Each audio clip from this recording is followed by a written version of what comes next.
In 1985, John Fogerty walked into a California courtroom with his guitar to prove he didn't steal his own song. He won the case but spent $1 million in legal fees.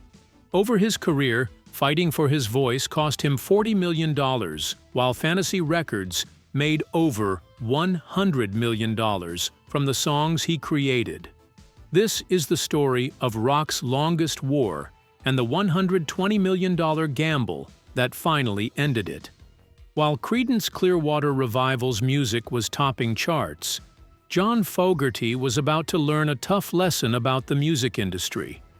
In 1968, he signed a contract with Fantasy Records that would haunt him for decades. The deal with Fantasy, a small, independent label, seemed normal for a new band in the late 1960s. But the fine print had some nasty surprises. Fantasy got ownership of the master recordings and publishing rights to all of CCR's music.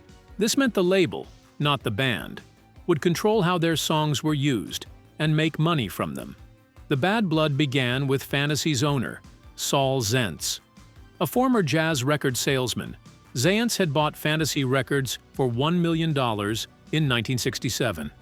Despite CCR generating nearly 90% of Fantasy's revenue, Zaentz consistently undermined Fogerty's creative control.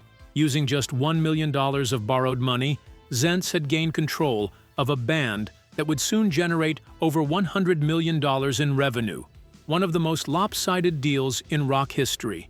The numbers tell the brutal story. Fantasy was earning $100,000 a month just from Proud Mary alone. CCR would receive just half the standard royalty rate, about 9 cents per album instead of the industry standard 18 to 25 cents. Even worse, they were required to deliver 180 songs over 5 years, a punishing schedule that would strain any band. As the years went by, Fogerty got more desperate to break free from Fantasy. Things came to a head in 1980 when he made a choice that would affect the next 25 years of his career. In a moment of desperation, he signed away his rights to every song he'd written for CCR. All the hits, all the royalties, everything, just to escape the contract. Fogerty was free, but freedom came at an enormous cost. He wouldn't see a penny from his own songs for the next 25 years, while Fantasy Records continued making millions from his work. Imagine walking away from your life's work, the songs that defined a generation. That's exactly what John Fogerty did. But why would a rock legend choose to stop performing his biggest hits, potentially leaving millions on the table? The answer shows just how far Fogerty was willing to go in his fight against the music industry. In 1985, John Fogerty released his comeback album, Centerfield. It was a big hit, but something was missing. During the tour, Fogerty made the bold choice not to play any Creedence Clearwater Revival songs. This was his way of standing up to Fantasy Records and its owner, Saul Zaentz. Fogerty's decision had massive consequences. Fans at his shows were often disappointed when they didn't hear the old hits. Radio stations were less eager to play his new songs without the draw of CCR classics. Fogerty had to start from scratch, building his career on just his new work. The money side of things took a devastating hit. Live shows are where musicians make most of their money, especially those with a catalog of hit songs. Industry experts estimated Fogerty lost upwards of $50 million during his exile years. $30 million in touring revenue alone, plus another $20 million in licensing and commercial uses. Every time Proud Mary played in a movie or commercial, that was money he never saw. Fantasy Records, meanwhile, earned over $100 million from CCR's catalog during the same period. The contrast was infuriating. Fogerty's music was making millions, just not for him. Even more insulting, Zaentz had used CCR's royalties to finance the Oscar-winning film One Flew Over the Cuckoo's Nest, investing Fogerty's money without giving him a cent of the profits. The man who wrote the songs watched as others built fortunes from his work. But Fogerty's stand earned him something money couldn't buy: respect throughout the music industry. He became a symbol of artistic integrity, refusing to compromise even when it cost him everything. This reputation would prove valuable in the legal battles ahead, as the music world watched one artist take on the entire system. The stakes were enormous. Fantasy Records was now earning over $40 million annually from CCR's catalog, while Fogerty had to watch every song he wrote generate money for the people trying to destroy him. Then in 1985, Fantasy launched a lawsuit that left the music industry stunned. They accused Fogerty of copying himself. The label claimed his new solo hit, The Old Man Down the Road, was too similar to Run Through the Jungle, a song he had written for CCR years earlier. Since Fantasy owned the rights to Run Through the Jungle, they argued, Fogerty was infringing on their copyright by creating a song that sounded too much like his earlier work. Think about that for a second. A man was being sued for sounding like himself. In a move that would go down in music legal history, Fogerty brought his guitar to the courtroom. His defense strategy was simple but effective. He would play both songs for the jury, demonstrating that while they shared his trademark sound, they were distinct compositions. He broke down the musical structures of both songs, highlighting their differences in melodies, chord progressions, and lyrics. The jury sided with Fogerty, ruling that The Old Man Down the Road did not infringe upon Run Through the Jungle. This victory set a significant precedent in copyright law, affirming that artists couldn't be punished for having a recognizable style. But the win came at a steep price. Over $1 million in legal fees defending himself against the accusation of sounding like himself. Fantasy had lost the case, but accomplished their goal, bleeding Fogerty financially and emotionally.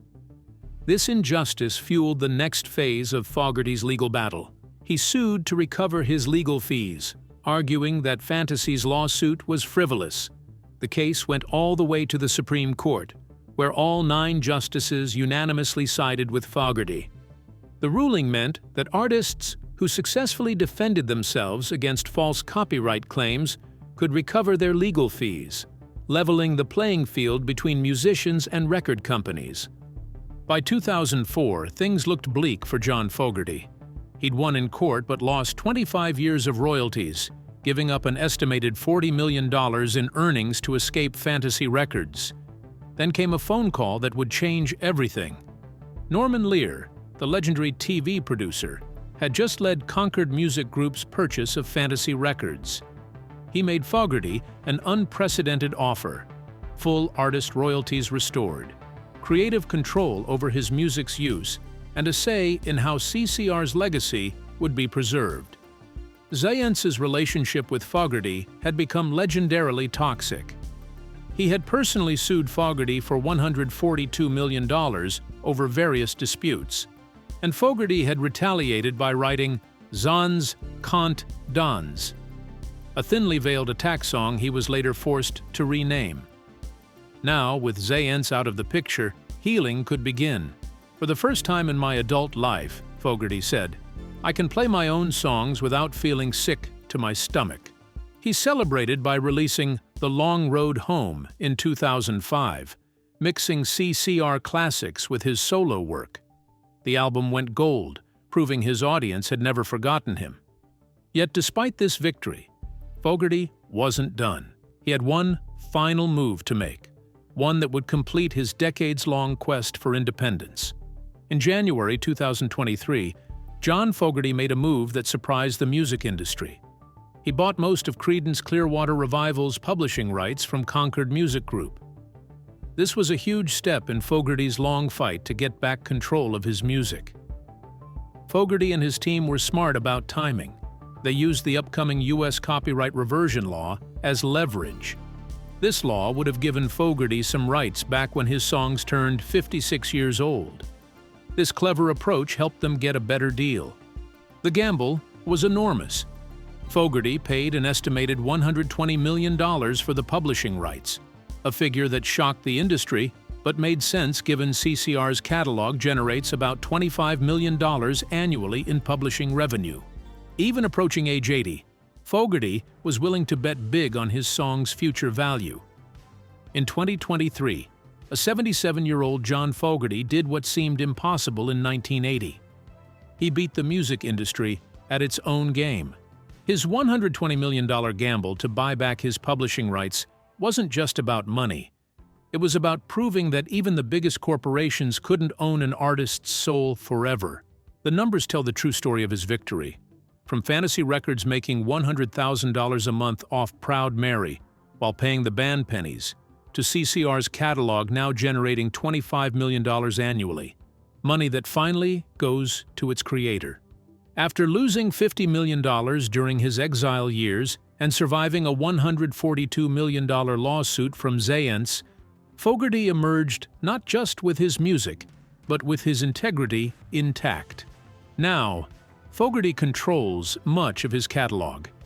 He can decide how songs like Proud Mary and Fortunate Son are used in movies, ads, and other media.